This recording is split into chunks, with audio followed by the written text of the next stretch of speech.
दोस्तों, मोहनपुर नामक गांव में एक शिवम नाम का चौकीदार था।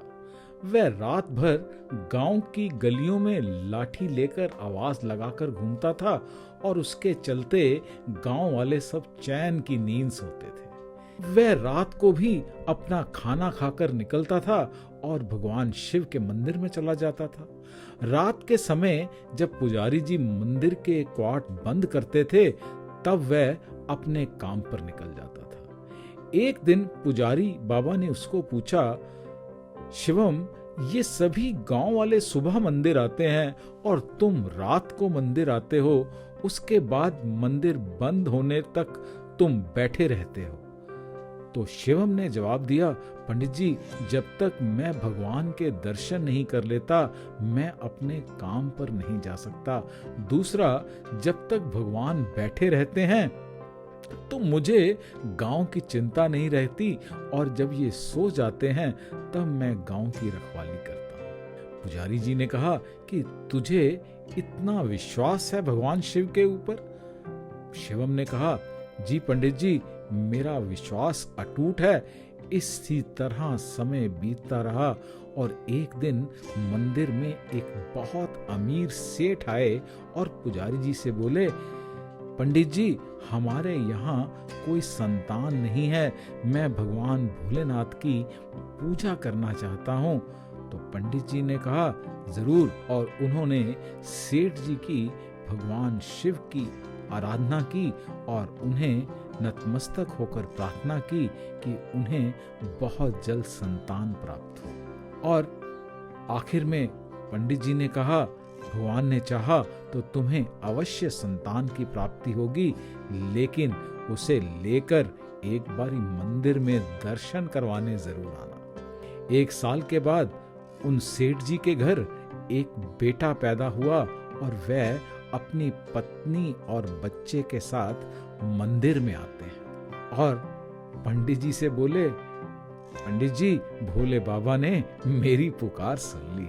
ये सुनकर पुजारी बहुत खुश होते हैं और उसके बाद सेठ कहते हैं, पंडित जी, मैं इस शिवलिंग की जगह एक सोने का शिवलिंग स्थापित करना चाहता हूँ। पंडित जी ने कहा, ऐसा आप क्यों कह रहे हैं सेठ? ये शिवलिंग बहुत पुराना है, हम इसे हटा नहीं सकते, और अगर आपने सोने का शिवलिंग स्थापित कर दिया तो इस खबर के फैलते ही इस शिवलिंग के चोरी होने का खतरा भी और बढ़ जाएगा। सेठ ने कहा, पंडित जी, मैंने निर्णय ले लिया है, आप कृपा करके कोई उपाय बताइए। और पुजारी ने कहा, ठीक है, तो मैं गांव वालों से सलाह करके, उनसे मशवरा करके आपको 2 दिन के अंदर बताता हूँ।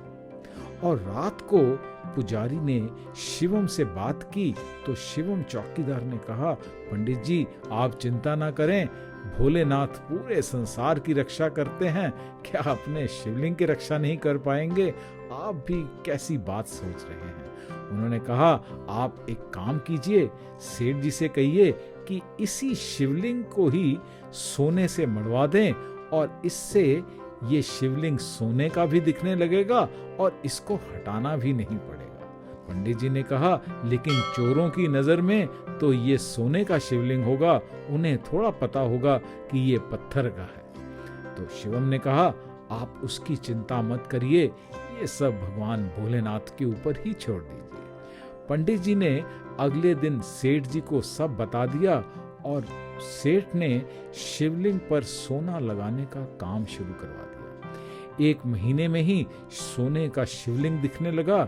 चाहे उसके ऊपर सोना चढ़ा था, परंतु दिखने में वो सोने का शिवलिंग लगता था। एक दिन पुजारी ने शिवम को बुलाया और कहा, शिवम, तुम्हारी बात मानकर मैंने शिवलिंग पर सोना तो मढ़वा दिया, लेकिन रात में इसकी रखवाली तुम्हारी जिम्मेदारी है, तुम ही इसका ध्यान रखोगे। शिवम ने बोला, पंडित जी, वैसे तो मेरे रहते पूरे गांव में चोरी नहीं हो सकती, लेकिन फिर भी मैं मंदिर का विशेष ध्यान रखूंगा। एक दिन रात को शिवम मंदिर के पास से गुजर रहा था तो उसने देखा कि मंदिर के कपाट खुले हैं और एक आदमी शिवलिंग के पास कंबल ओढ़ कर बैठा है। शिवम उसके पास पहुंचा और पूछा, तू कौन है और ये मंदिर का द्वार कैसे खुला? क्या तू चोर है? आदमी ने कहा, नहीं, मैं चोर नहीं हूं, मैं केवल ये सोना हटाना चाहता हूं। मैं चाहता हूं कि तुम इस सोने को अपने पास ले जाओ। शिवम ने कहा, क्या मतलब? इस सोने को क्यों हटाना चाहते हो? आदमी बोला, ये सोना यहाँ पे तुम्हारे कारण लगा है, इसलिए मैं चाहता हूं कि ये सोना तुम ही ले जाओ। शिवम ने कहा, आप कौन हैं और आप ऐसा क्यों बोल रहे हैं? तभी वे आदमी भगवान शिव के रूप में प्रकट हो जाते हैं और भगवान शिव बोले, मेरे और मेरे भक्तों के बीच में ये सोने की दीवार खड़ी हो गई है।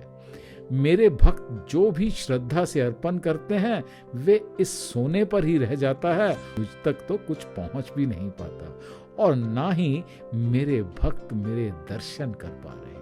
शिवम ये सुनकर भगवान शिव के पैरों में गिर जाता है और बोला, प्रभु मुझे माफ करिए, मैं अज्ञानी समझ नहीं पाया कि आप तक जल भी नहीं चढ़ पा रहा है। मैं अभी इस सोने को हटा देता हूँ। ये कहकर शिवम ने उस सोने को हटाना शुरू किया और पूरा हटाने के बाद भगवान शिव उसे आशीर्वाद देकर अंतर ध्यान हो जाते हैं। सुबह जब मंदिर खुलता है तो पुजारी ये देखकर शिवम से पूछते हैं तो शिवम उन्हें सारी बात बताते हैं और पंडित जी उसी समय सेठ को बुलाते हैं।